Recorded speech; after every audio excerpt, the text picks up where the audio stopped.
కానీ రీసెంట్ మీ ఇంటర్వ్యూలు చూస్తే కింద నేను కొన్ని కామెంట్స్ చదివాను మేడం. అక్క నేను తప్పుగా అర్థం చేసుకున్నాము, మీరంటే ఏంటో మాకు తెలిసింది అని చెప్పి అవి చూసినప్పుడు అరే నిజంగా అంటే ఒకసారి రాంగ్ కన్వే అయినా కానీ మరొకసారి వాళ్ళు తెలుసుకుంటూ ఉంటారు. అంటే ఒకటండి, నిజాయితీ ఎప్పటికైనా పనికొస్తుంది. నిజాయితీగానే ఉన్నా, నేను ఎప్పుడు నిజాయితీగా ఉంటాను. ఎందుకంటే నేను అబద్ధాలు ఆడరా మీరంటే చిన్న చిన్న అందరూ ఆడతారు. ఇప్పుడు నేను ఎక్కడికో వెళ్ళాలి, అర్జెంట్ వెళ్ళాలి, సమయం మించిపోయింది, మన ట్రాఫిక్లో ఒక అరగంట ముందు వెళ్ళాల్సింది లేట్ అయింది, ట్రాఫిక్లో ఇరుక్కుంటాం, అప్పుడు ఏదో చిన్న చిన్న అబద్ధాలు చెప్తాం, తప్పదు. ఏదో టైర్ పంచర్ అయిందో అలా చిన్న చిన్న ఏదో చెప్తాం, ఏదో అది తప్పదు. అలాంటి అబద్ధాలు తప్ప పెద్ద పెద్ద అబద్ధాలు ఆడేసి అంత నాకు గట్స్ లేవు. నేను మరీ అంత నిద్రపోలేను. ఇంకొకటి అబద్ధం ఆడినా ఆ నిద్ర పట్టక మళ్ళీ నేనే వచ్చి నేనే చెప్పేస్తాను, నేనే ఓపెన్ చేసేస్తాను, నేను ఒప్పేసుకుంటా. అప్పుడు కానీ నాకు నిద్ర రాదు. నేను ఏదైతే మీరు ఏవైతే కామెంట్స్ చూసారో అక్కడ వాళ్ళందరూ నన్ను అనుకోవడానికి ఆస్కారం ఉంది. వాళ్ళ తప్పేముంది అక్కడ ప్రెజెంటేషన్ అలా అయ్యింది, జనాలకి నన్ను ప్రొజెక్ట్ చేశారు, నన్ను ప్రెజెంటేషన్ అలా చేశారు. సో నన్ను తెలిసిన వాళ్ళు, నన్ను బాగా దగ్గర చూసిన వాళ్ళు, నాతో పాటు ఉన్న మనుషులకు నేనేంటో తెలుసు కాబట్టి వాళ్ళందరూ రాంగ్, మీరు అనుకుంటే రాంగ్ అని ఫైట్ చేస్తారు. మీరు ఫేస్బుక్ లో కానీ ఇన్స్టాలో కానీ చాలా మంది ఏదైనా మాట్లాడినప్పుడు లేదు ఆవిడది కాదు, ఆవిడ గ్రేట్ అని చెప్పేసి చాలా కామెంట్స్ పెడితే నాకు సపోర్ట్ చేసి వస్తారు. కానీ జనాలకి తెలియకుండా అలా ప్రొజెక్ట్ అయిపోయినప్పుడు వాళ్ళ తప్పు కాదు. మొన్న ఇదేదైతే మీరు చూసిన కామెంట్స్ చూసిన ఇంటర్వ్యూ రీసెంట్ నిన్న ఇంటర్వ్యూలో, ఆ ఇంటర్వ్యూలో కింద కామెంట్స్ అన్ని కూడా నాకు 700-800 కామెంట్స్ ఉంటే ఒక 50-40 అంటే ఆపోజిట్ గా పనికి రాకుండా ఏదో తిట్టేవాళ్ళు ఉంటారేమో కానీ అయి ఉండొచ్చు వాళ్ళు. బట్ ఇంతమంది ఒక 600-700 కామెంట్స్ పాజిటివ్ గా ఫస్ట్ టైం చూసాను నేను. సో నేనేమంటానంటే వాళ్ళందరికీ నేను ధన్యవాదాలు తెలియజేసుకుంటా. ఎందుకంటే ఇప్పటికైనా మీరు అర్థం చేసుకున్నారు, నన్ను అర్థం చేసుకుంటే మీకు అర్థమవుతాను నేను. ఇంకొకటి, నేను కూడా నిజాయితీగా ఒప్పుకుంటాను తప్పు చేస్తే. నేను నిజంగా అమ్మాయి విషయంలో నేను నమ్మేశాను, అమ్మాయి చెప్పిందే నిజం అనుకున్నాను, అమ్మాయికి సపోర్ట్ చేశాను, అన్ని విధాలుగా నేను చేద్దాంలే పప్పు ఆడపిల్ల, నేను పక్షపాతిని చెప్పాను. నేను ఎందుకంటే నేను అదే అడుగుతున్నానండి, చాలా సార్లు టాలీవుడ్ లో ఆడపిల్లకి అన్యాయం జరిగితే కరాటే కళ్యాణం వస్తుంది, గొడవ పడుతుంది, కావాలంటే చంప మీద కొట్టి కూడా అడుగుతుంది, ప్రశ్నిస్తుంది అని చెప్పి మాట్లాడుకుంటారు పరిస్థితి. ఒకేసారి లావణ్య రాజ్-తరుణ్కి సంబంధించి లావణ్య వైపు మొగ్గు చూపిన కరాటే కళ్యాణ్ గారు నిన్నెళ్ళి శేఖర్ భాష దగ్గరికి వెళ్ళి అక్కడ మీరు పరామర్శించారు. నిజంగా అంత టర్న్ తీసుకోవాల్సిన అవసరం ఏంటి? నిజంగా మీరు ముందు ఏం తెలుసుకున్నారు, అయిపోయిన తర్వాత ఇప్పుడు ఏం తెలుసుకున్నారు, ఏది కరెక్ట్ అనుకున్నారు, ఏది ఒప్పు అనుకున్నారు అంటే ఏం చెప్తారు? అమ్మాయి నాతో ఫస్ట్ మాట్లాడుతూ ఏడ్చింది, బాగా కాల్ చేసి బాగా ఏడ్చింది. సహజంగా ఆడపిల్ల ఏడిస్తే ఎవరికైనా బాధ.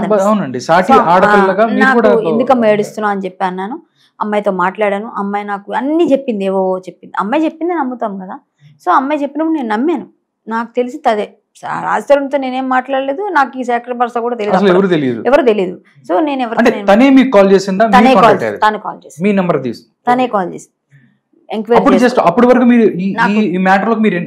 అవ్వలేదు. అంతకు ముందు నేను ఏదో మాట్లాడినట్టున్నాను, కొంచెం ఏదో నాకు 2-3 కాల్స్ వస్తే ఫోన్ ఇచ్చినట్టున్నాను, ఏదో మాట్లాడాను.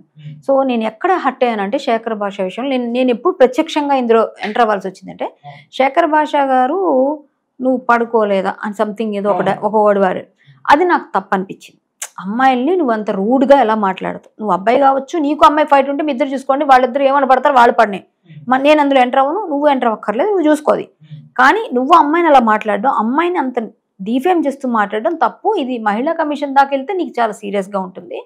నువ్వు అమ్మాయిని అట్లా అసలు యాక్చువల్ గా ఒక అలా పిచ్చి పిచ్చి పనులు చేసే అమ్మాయిని కూడా అనకూడదు అంటారు. కరెక్టే కదా, అనకూడదు అంటారు. ఇప్పుడు చేసినా గానీ అనే హక్కు నీకు ఎవరు లేదు అట్లా అంటారు కదా, అది మన లాలోనే ఉన్నప్పుడు నువ్వు ఎట్లా అంటావంటే నేను అర్థం పెద్ద తప్పు కాదు అని చెప్పి ఏదో వాదిస్తే నేను గట్టిగా అరిచాను, అబ్బాయి మీద గట్టిగా అరిచాను. అప్పుడు నన్ను అందరు తిట్టుకున్నారు, ఈ అమ్మాయి ఏంటి ఆ అబ్బాయికి సపోర్ట్ చేయట్లేదు, ఈ అమ్మాయికి సపోర్ట్ చేస్తున్నారు, నన్ను తిట్టారు అందరు జనాలు సేమ్ కామెంట్స్ లో, అవన్నీ అనుకున్నారు. వదిలేసి నేను పట్టించుకోలేదు, నాకు అనిపించింది నేను చెప్పా, నా మనసుకు తోచింది నేను చెప్పా. నువ్వు ఫైట్ చేయి అమ్మాయితో, కానీ ఆ అమ్మాయిని మాట్లాడే పద్ధతిలో మాట్లాడు అని నేనన్నా. నువ్వు ఏమైనా చేసుకో, నువ్వు ఫైట్ చేయ, కేసులు పెట్టుకో, కానీ అమ్మాయిని పడుకున్నావా ఇట్లాంటి మాట్లాడకూడదు అనేది నా వెర్షన్.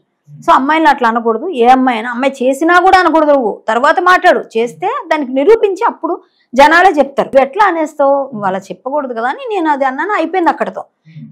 ఆ తర్వాత ఈ అమ్మాయి నన్ను ఇంకా నేను ఎప్పుడైతే సపోర్ట్ చేశానని ఫీల్ అయిందో నాకు ఫోన్ చేసింది. అమ్మాయి ఫోన్ చేసింది, ఆమె చాలా ఏడ్చింది, మాట్లాడింది. సహజంగా స్త్రీ పక్షపాతం అవడం వల్ల అయ్యో పాపం ఏడుస్తోంది పాపం పిల్ల అని, నేను ఎందుకమ్మ ఏడుస్తో ఏమైందని నేను అమ్మాయితో మాట్లాడిన తర్వాత అమ్మాయి రికార్డ్ చేసుకుంటుందో ఏమో నాకు తెలీదు, నాకు అమ్మాయి గురించి నాకు తెలీదు. సో నేను అన్ని మాట్లాడేసాను. నేను ఒక అవుట్ స్పోకెన్ యాక్చువల్లీ. మన ఫిల్టర్లు మాస్కులు ఏమి ఉండవు, డైరెక్ట్ గా నేను చెప్పేసి ఏముందో అందులో ఏం మాట్లాడాను. అమ్మాయి అప్పుడు ఏమందో కూడా నాకు గుర్తులేదు. జనరల్ గా యాక్చువల్ గా అమ్మాయికి తెలియని విషయం ఏంటంటే నా ఫోన్ లో కూడా ఆటోమేటిక్ రికార్డర్ ఉంటుంది. ఆ అమ్మాయి ఎందుకంటే నాకున్న థ్రెట్ కి నేను అన్ని పెట్టుకోవాలి కదా, నా దగ్గర కూడా ఆటోమేటిక్ రికార్డర్ ఉంది. సో అది నేను విని తర్వాత చెప్పాలి అమ్మాయి ఏం చెప్పింది. ఇప్పుడు నాకు గుర్తులేదు జనరల్ గా, అప్పుడు నేను మళ్ళీ వినలేదు. నేను అమ్మాయి పేరు కూడా ఫీడ్ చేయలేదు, ఇందాక ఎప్పుడో ఫీడ్ చేశా. ఎందుకంటే ఆ రికార్డ్ ఒకసారి నేను కూడా విందాం. సో అయితే అమ్మాయి యాక్చువల్ గా అప్పుడు అమ్మాయి ఫోన్ చేసి మాట్లాడిన తర్వాత ఇదంతా ఏదో మాట్లాడేసాను నేను. అయిపోయిన తర్వాత నెక్స్ట్ డే శేఖర్ భాష గురించి నేను వస్తానండి, మీరు ఉంటానంటే వస్తానని చెప్పింది స్టూడియోకి. వాళ్ళు కూడా మీరు ఉంటానంటే వస్తానంటుంది, రమ్మండి అని చెప్పి వాళ్ళు కూడా పిలిచారు. అమ్మాయి వచ్చి కూర్చుంది. సరే అమ్మాయి రేపు ఫోన్లే చూద్దాం, నేనైతే వింటాను, రెండు వైపులా చూద్దాం. అబ్బాయి చెప్పింది అప్పటికే 4-5 వాయిస్ రికార్డులు ఈ అమ్మాయి అన్నీ విన్నాం. కొంచెం జుగుప్సకరంగా ఉన్నాయి అవన్నీ, వినంగానే చిరాకు వచ్చింది. బట్ ఏంటంటే ఏమోలే ఇవన్నీ క్రియేటెడ్ కూడా అయ్యుండొచ్చు. సరే కూర్చుని అమ్మాయి పక్కన మాట్లాడుతూ, నేను బ్లాంక్ గా ఫస్ట్ టైం మాట్లాడే టాక్టివ్ పర్సన్ని అమ్మాయి మొత్తం కాన్వర్సేషన్లో అమ్మాయి మాట్లాడింది. మీరు కావాలంటే ఆ ఇంటర్వ్యూ చూడండి. కామ్గా కూర్చొని చూస్తున్నాను, నేను అన్ని అబ్జర్వ్ చేస్తున్నా, ఇటు అటు అంతా. మధ్యలో 2-3 మాటలు మాట్లాడుంటా, లాస్ట్లో అయ్యో పిల్ల మోసపోయినట్టుందండి ఏవో 4 మాటలు చెప్పా. దానికే నాకు తిట్లు పడ్డాయి అందరి దగ్గర నుంచి. ఈ అమ్మాయికి సపోర్ట్ చేస్తారా, డ్రగ్స్ తీసుకునే అమ్మాయికి అని అన్నారు. సరేలే అనుకొని ఒకవేళ తప్పు ఉంటే అమ్మాయినని శిక్షిస్తాం, తర్వాత ముందైతే అమ్మాయి కదా ఒకసారి కొంచెం సపోర్ట్ ప్రొటెక్ట్ ఇవ్వాలి అని నేను అలా ఆలోచించాను. సరే నాకు కొంతమంది నుంచి పెద్దవాళ్ళ నుంచి ఏంటండి మీరు నిజం వైపు ఉంటారని అందరూ అనుకుంటారు, ఏంటి మీరేంటి ఇటువైపు ఉన్నారు అని కూడా అన్నారు నన్ను. అంటే నేను చాలా ఆలోచించా అప్పుడు, ఎందుకు ఇంతమంది చెప్తారు. ఇలాంటి వాళ్ళు కూడా నాకు కాల్ చేసి మీరు నిజం వైపు ఉంటారు కదా ఏంటి ఇలా అన్నారు అంటే, ఇక్కడ ఒక రియలైజేషన్ అక్కడ స్టార్ట్ అయింది నాకు. ఏదో తేడా ఉంది ఈ పిల్ల దగ్గర కూడా. అక్కడ ఆ కాన్వర్సేషన్ లోనే నాకు కొంచెం జుగుప్సకరమైన సంఘటన ఒకటి జరిగింది. ఆ జుగుప్సకరమైన సంఘటన ఏంటంటే అమ్మాయి బూతులతో ఒక పాట పాడింది అక్కడ. ఆ పిల్ల మేము ఇప్పుడు మీరు నేను 2 కెమెరా మ్యాన్లు 4-5 ఉన్నాం, అక్కడ ఇంకొక 2 కూడా నిలబడి చూస్తున్నారు, 6-7 ఉన్నారు ఆ రూమ్ లో. రాస్తారని ఇలా పాడాడని పచ్చి బూతులతో, అమ్మాయిలు కాదండి అబ్బాయిలే పాడలేని పాట అమ్మాయి అక్కడ ఓపెన్ చేసి అసలు పాడుతుందని నేను ఎక్స్పెక్ట్ చేయలేదు. నాకు చెవులో అక్కడ నా ఎదురుగా నా ముందు పాడింది అంతకు ముందే, నేను నమ్మానమాట. అమ్మాయి చెప్పిన ఎవిడెన్సెస్ లో అదొక ఎవిడెన్స్. నాకేంటంటే ఇలా పాడతాడు అక్క, ఇలా చేశాడండి, ఇలా అయిందండి కళ్యాణి గారు అట్లా అంటే, అయ్యో ఎంత దుర్మార్గుడు ఎంత దరిద్రుడు అని అనుకుంటున్నాను కామన్ గా. అయితే ఆ పాట ఇలా పాడుతుంది అన్నది నాకే అనిపించి, ఇలా అమ్మాయిని హెరాస్ చేశాడంటే, ఇలా పాడాడంటే, 10 మందిలో నిలబెట్టి ఒక ఆడపిల్లని పరువు తీసేటట్టు మాట్లాడంటే, మేము మాట్లాడుతున్నాం అక్కడ. సడన్ గా పాట తీసుకుని పాడేసింది అందరి ముందు. నేను ఒకసారి పరిస్థితి ఎలా ఉంటుంది, మగాళ్లే వినలేని పరిస్థితి అది, అంత బూతులు మగాళ్లే వినలేరు ఆ పాట. ఇంకా నాకు ఒళ్ళంతా చచ్చిపోయింది. అసలు దేవుడా ఎందుకున్నాను ఇక్కడ నేను, అసలు మాట్లాడాలా, నవ్వాలా, ఏడవాలా, అసలు ఏం ఎక్స్ప్రెషన్ ఇవ్వాలో తెలియని పరిస్థితి అది. మగాళ్ళు మీరు ఇప్పుడు ఇంతమంది మధ్యలో ఒక రెస్పెక్టెడ్ ప్లేస్ లో ఉన్నాను, ఒక సామాజిక కార్యక్రమాల్లో పాల్గొంటాను, చాలా మందికి ఏదో విధంగా మాట్లాడతాము, కౌన్సిలింగ్స్ ఇస్తాము, లవ్ జిహాద్కి వెళ్తాము, గోరక్షణకి వెళ్తాము, హిందుత్వం కోసం ఫైట్ చేస్తాము, ఇన్ని పనులు చేస్తున్నా నాకు ఒక చిన్న ఫీల్ ఉంటుంది.